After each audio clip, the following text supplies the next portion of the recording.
Assalamualaikum warahmatullahi wabarakatuh.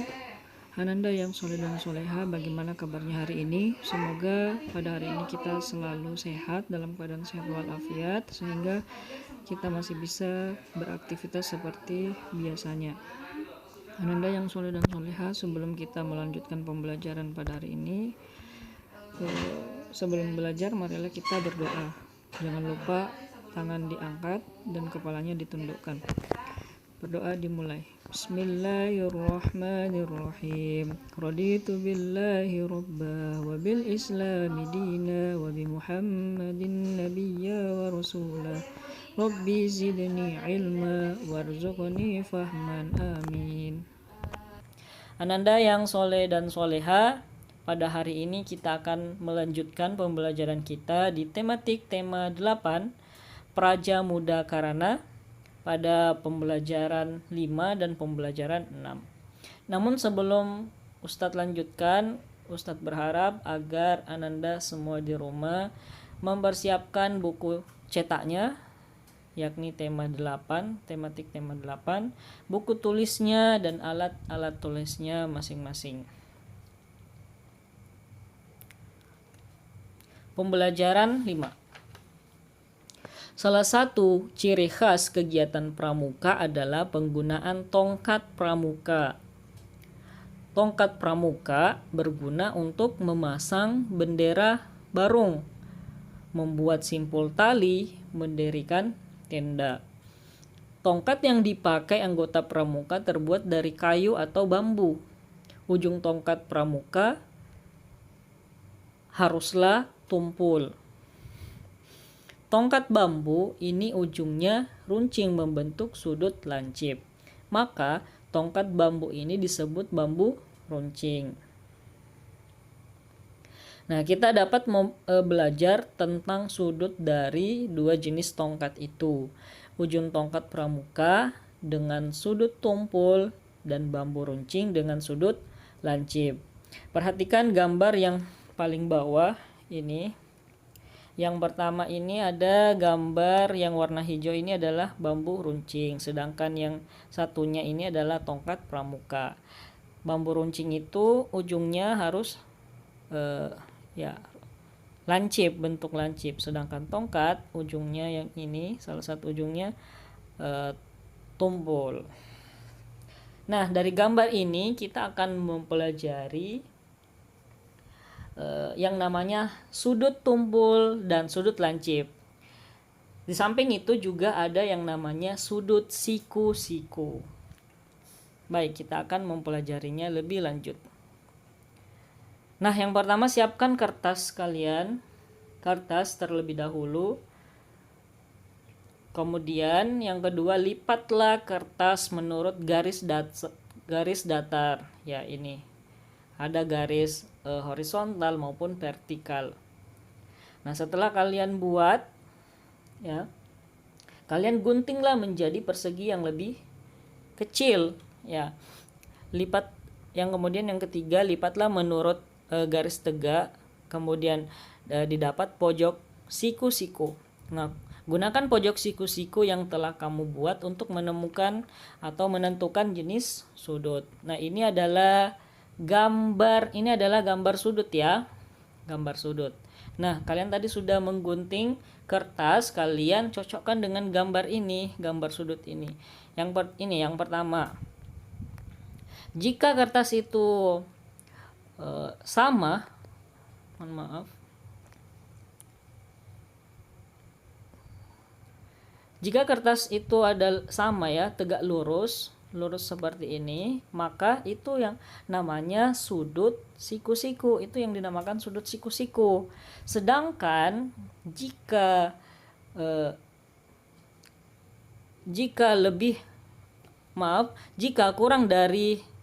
kurang dari sudut siku-siku, maka disebut sudut lancip. Sedangkan jika dia lebih dari sudut siku-siku ini, maka dinamakan sudut tumpul. Sedangkan garis datar seperti ini, maka dinamakan sudut lurus. Nah, perhatikan tabel berikut ini. Yang pertama di situ adalah gambar ya. Gambar ini adalah sudut lancip. Ya, kenapa sudut lancip? Karena dia kurang dari 90 derajat. Nah, anak-anakku sekalian, di rumah kalian bisa menggunakan penggaris ya, penggaris bujur. Penggaris bujur untuk menentukan berapa derajat sudut dari garis yang ini. Untuk menentukan berapa derajat suatu gambar.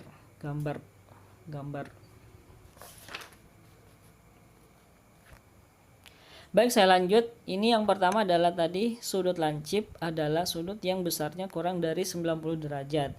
Nah, yang kedua adalah jika dia tegak lurus seperti ini, maka sudah pasti dia sudut siku-siku. Sudut siku-siku adalah sudut yang besarnya 90 derajat. Nah, sedangkan gambar yang ketiga ini adalah sudut tumpul ya. Sudut tumpul adalah sudut yang besarnya lebih dari 90 derajat dan kurang dari 180 derajat. Dan sedangkan yang terakhir ini adalah sudut lurus namanya. Sudut lurus itu adalah sudut yang sama dengan 180 derajat. Jadi kalau kita mau menentukan sudut lancip dengan sudut tumpul, maka patokannya adalah siku-siku. Kalau dia kurang dari sudut siku-siku, maka namanya sudut lancip. Sedangkan kalau dia sudutnya lebih dari 90 derajat, maka dinamakan sudut tumpul. Seperti itu. Nah, ini adalah sudut ya, beberapa sudut. Ada sudut lancip, sudut siku-siku, sudut tumpul, dan sudut lancip. Ananda yang soleh dan soleha, amatilah benda-benda mungkin di sekitar rumahmu atau di dalam rumah yang membentuk sudut lancip ataupun sudut tumpul. Nah, di sini ada beberapa contoh ya.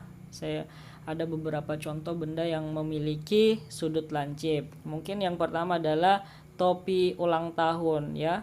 Ini membentuk sudut lancip. Kemudian ada cup es krim, ada sudut setrika, ada pizza ya, ada pensil, ada paku, ada pisau, seperti itu. Nah, sedangkan ini ya contoh sudut tumpul, ada sudut siku-siku, ada sudut lancip. Mungkin ada jarum jam yang menunjukkan jam 8 lewat 20 menit lebih ya. Kemudian ada ini sudut tumpul ya, kap mobil ya, seperti ini. Kemudian ada sudut siku-siku, kursi misalnya, jendela, ada kue tar ya. Ini bentuknya lancip. Nah, itu adalah beberapa contoh benda yang termasuk sudut tumpul, sudut siku-siku ataupun sudut lancip. Kalian bisa menuliskan di rumah kalian ya, menemukan sudut-sudut yang jenis-jenis sudut yang ada di rumah kalian. Ustadz lanjut. Nah, sekarang apakah kalian pernah melihat gambar lambang daerahmu? Nah, di sini ada beberapa gambar lambang pramuka dari beberapa daerah di Indonesia. Ya. Coba kalian perhatikan gambar-gambar berikut ini. Apakah gambar berikut memiliki sudut?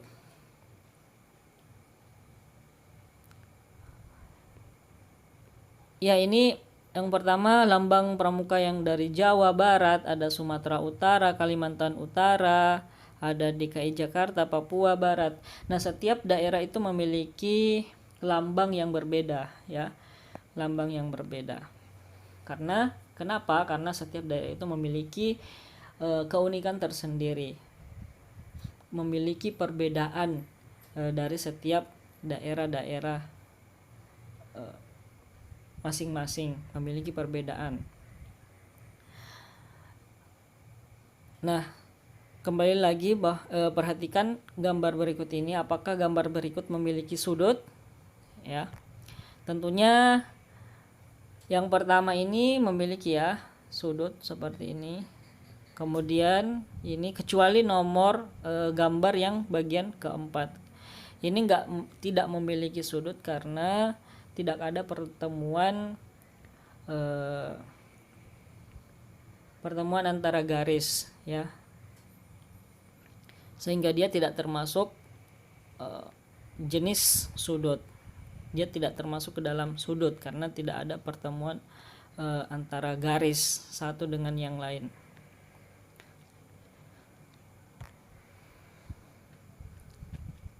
Anak-anakku sekalian, perhatikan gambar di bawah ini. Ini adalah gambar keberagaman budaya Indonesia. Ya, jadi setiap daerah memiliki budaya, suku, bahkan bahasa yang berbeda-beda.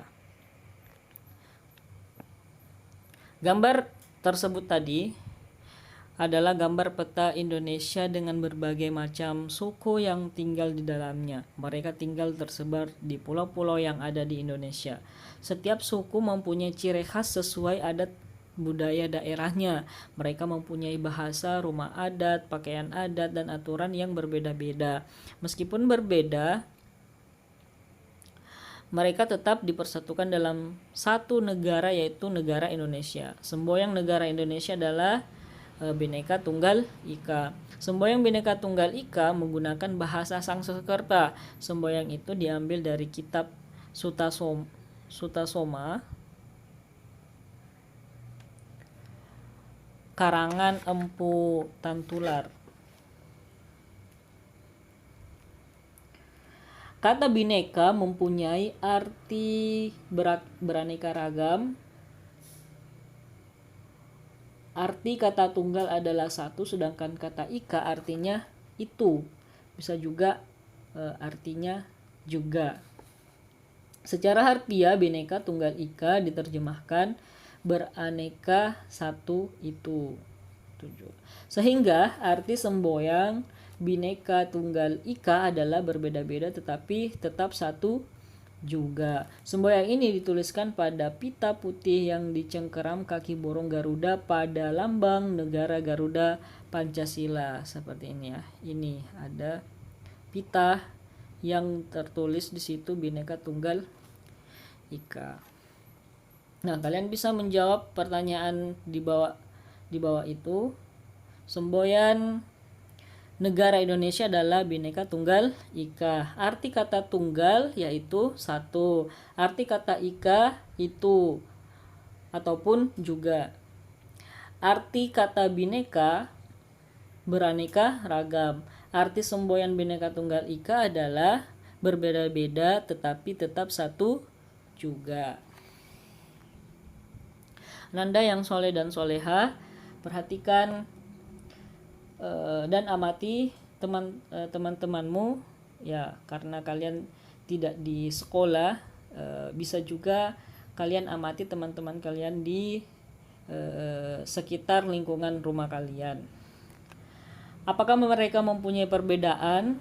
Ya, coba sebutkan hal-hal yang baik yang menjadi ciri khas temanmu. Sebutkan ciri-ciri 3 teman dekatmu. Kalian bisa membuat tabel seperti ini atau bisa juga langsung menuliskan di buku paketnya atau buku cetaknya di rumah. Misalnya teman kalian hal yang baik yang dimiliki atau ciri khas yang baik dimiliki sopan, jujur, baik, suka, ceria, dan lain-lain sebagainya. Kalian bisa menuliskan di buku cetaknya masing-masing. Nah, kemudian yang tabel yang paling bawah di halaman 24, di situ ada kalian disuruh mewawancarai teman kalian itu berasal dari suku apa, kemudian warna kesukaan, makanan kesukaan. Ya, di sini ada contoh ya. Contoh kalian bisa juga buat seperti ini dan juga bisa kalian menuliskan di buku cetaknya di rumah. Misalnya nama teman, misalnya Upin ya, agamanya Islam, sukunya Banjar misalnya, warna kesukaan merah, makanan kesukaannya ayam goreng. Itu seperti itu ya, kalian bisa menuliskan di buku cetaknya. Ustadz lanjut. Apakah kamu dan teman-temanmu memiliki perbedaan? Ya, tentunya kita setiap orang memiliki perbedaan. Nah, meskipun ada perbedaan tetapi kamu dan teman-temanmu tetap senang berteman, bukan? Ya, meskipun banyak perbedaan tetapi ada banyak juga persamaan yang kalian miliki. Nah, keberagaman membuat situasi menjadi lebih indah. Meskipun berbeda, kalian harus tetap saling menyayangi. Meskipun berbeda, kalian harus tetap saling menghargai. Nah, kita semua ini adalah makhluk ciptaan Tuhan. Menerima perbedaan merupakan bentuk rasa syukur kita kepada Tuhan, kepada Allah Subhanahu wa taala. Ananda yang soleh dan soleha, perhatikan gambar lambang Garuda berikut. Ya, masih ingatkah kamu dengan makna tiap warna pada perisai burung Garuda? Ada warna merah, hijau, putih, kuning. Ya, seperti itu. Nah, di sini Ustadz sudah menyiapkan ya. Ya, kalian disuruh mengartikan, mengetahui arti dari setiap lambang sila-sila pada Pancasila. Nah, di sini ya sudah saya buatkan. Pertama adalah warna merah. Bagian kanan, atas, dan kiri bawa perisai. Kemudian putih, bagian kiri, atas, dan kanan bawa perisai. Dan pada pita yang dicengkeram burung Garuda. 3. Kuning. Bagian kepala lambang bintang, lambang rantai, sayap, kaki, dan ekor burung Garuda. Hijau bagian lambang pohon beringin, hitam gambar kepala banteng dan dasar bagian tengah perisai. Nah, ini adalah tadi bagian yang memiliki warna merah, putih, kuning, hijau, dan hitam pada gambar lambang Garuda, lambang burung Garuda. Nah, sekarang arti setiap gambar. Ya, yang pertama adalah bintang. Ya, bintang itu merupakan lambang dari sila pertama. Bintang emas dengan perisai hitam ini melambangkan sila pertama, yaitu ketuhanan yang Maha Esa. Bintang emas ini artinya sebagai cahaya kerohanian bagi setiap manusia, sedangkan latar belakang berwarna hitam melambangkan warna alam atau warna asli yang menunjukkan bahwa Tuhan sebagai sumber dari segala sesuatu dan sudah ada sebelum segala sesuatu di dunia ini ada. Warna hitam memiliki makna keabadian. Kemudian yang kedua, rantai, gambar rantai. Rantai merupakan makna dari sila kedua, yaitu kemanusiaan yang adil dan beradab.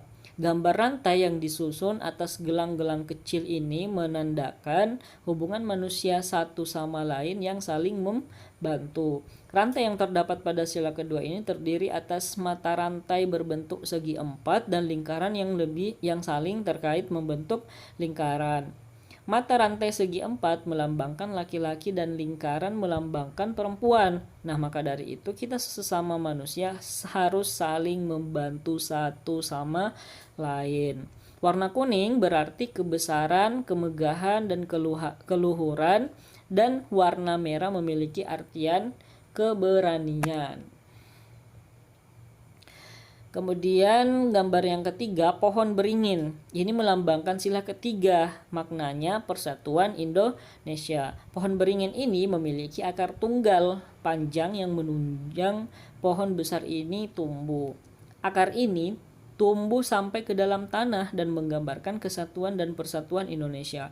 Pohon beringin juga memiliki akar yang menjalar di mana-mana yang melambangkan sebagai negara kesatuan yang memiliki latar belakang budaya yang bermacam-macam. Warna putih memiliki arti kesucian, kebenaran, dan kemurnian, dan warna hijau artinya adalah kesuburan dan kemakmuran. Gambar keempat adalah banteng, kepala banteng. Banteng itu merupakan lambang dari sila keempat. Banteng digunakan karena banteng merupakan hewan sosial yang suka berkumpul, seperti halnya musyawarah di mana orang-orang berdiskusi dan berkumpul. Warna merah memiliki artian keberanian dan warna hitam memiliki makna keabadian. Nah, yang terakhir, padi dan kapas. Padi kapas ini melambangkan sila kelima, yaitu keadilan sosial bagi seluruh rakyat Indonesia. Kapal dan padi melambangkan pangan dan sandang yang merupakan kebutuhan pokok semua rakyat Indonesia tanpa melihat status atau kedudukan. Warna merah memiliki artian keberanian dan warna kuning berarti kebesaran, kemegahan, dan keluhuran. Nah, itu tadi adalah makna dari setiap lambang sila-sila Pancasila. Ananda yang soleh dan soleha, tanda barong pramuka siaga adalah segitiga sama sisi. Ya, segitiga sama sisi. Sebagai pembeda tanda barong menggunakan warna yang berbeda. Sudahkah kamu mempunyai tanda barong di baju pramukamu? Nah, perhatikan perhatikan kembali lambang barong berikut ini. Apa warna yang kamu pilih untuk kelompokmu? Ya, warna-warna tanda barong diutamakan diambil dari warna-warna dalam lambang Garuda Pancasila. Warna-warna itu antara lain warna hitam yang bermakna keabadian, merah yang bermakna keberanian, putih yang bermakna kesucian, hijau yang bermakna kesuburan dan kemakmuran, dan kuning yang bermakna kebesaran, kemegahan, dan keluhuran. Warna yang digunakan merupakan sifat positif yang harus dimiliki oleh anggota pramuka. Perhatikan gambar segitiga sama sisi berikut ini. Nah, ini adalah namanya titik sudut ya, titik sudut. Tunjukkan manakah yang merupakan sudut pada segi 3 sama sisi. Ya, di sini ada 3 ya. Ini 1, ini 2, ini 3. Segitiga memiliki sudut, segitiga juga memiliki titik sudut. Tunjukkan sudut yang dimiliki segitiga. Itu tadi ya. Ini 1, ini 2, ini 3. Berapa banyak sudut yang dimiliki segitiga? Ya, ada 3 ya. Ada 3 sudut. Apa jenis sudut yang dimiliki segitiga? Ya, tentunya kalian bisa menjawabnya. Kalian sudah mempelajarinya yang tadi. Ananda yang soleh dan soleha, berikut ini gambar sudut ya. Nah, yang pertama adalah gambar sudut lancip, ada sudut tumpul, ada sudut lancip, siku-siku, dan sudut tumpul. Kemudian coba gambarkan sudut menurut jenis sudut masing-masing 2 gambar. Nah, di sini Ustadz sudah buatkan contoh ya. Di sini ada 2 gambar sudut lancip, sudut siku-siku, dan sudut tumpul.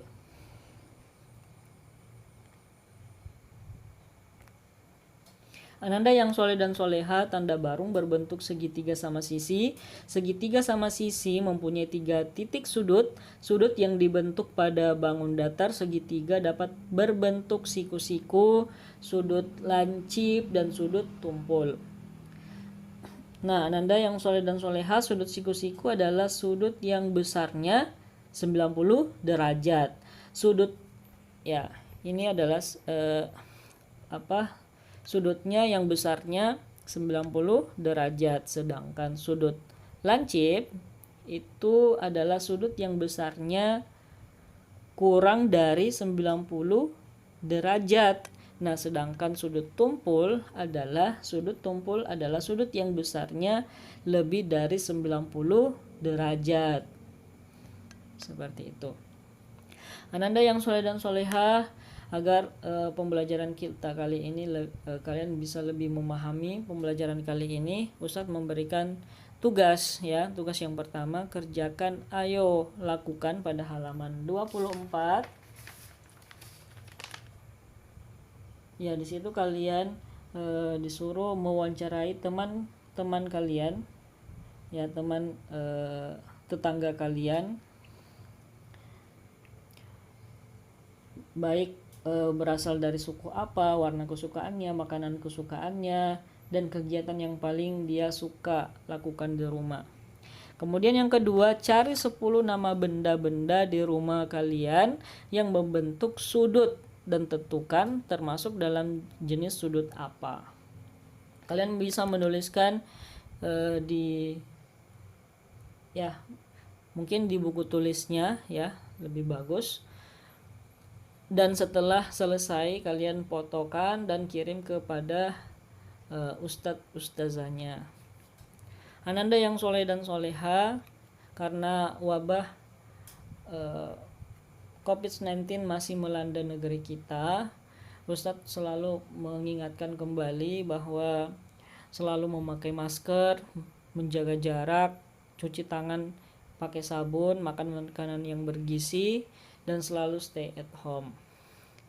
Demikianlah pembelajaran kita pada hari ini. Semoga apa yang kita pelajari dapat dipahami. Mohon maaf apabila Ustadz dalam menjelaskan terdapat kesalahan, kekhilafan, dan kekurangan. Semoga kalian bisa memahami dan apa yang saya jelaskan dapat bermanfaat bagi kalian.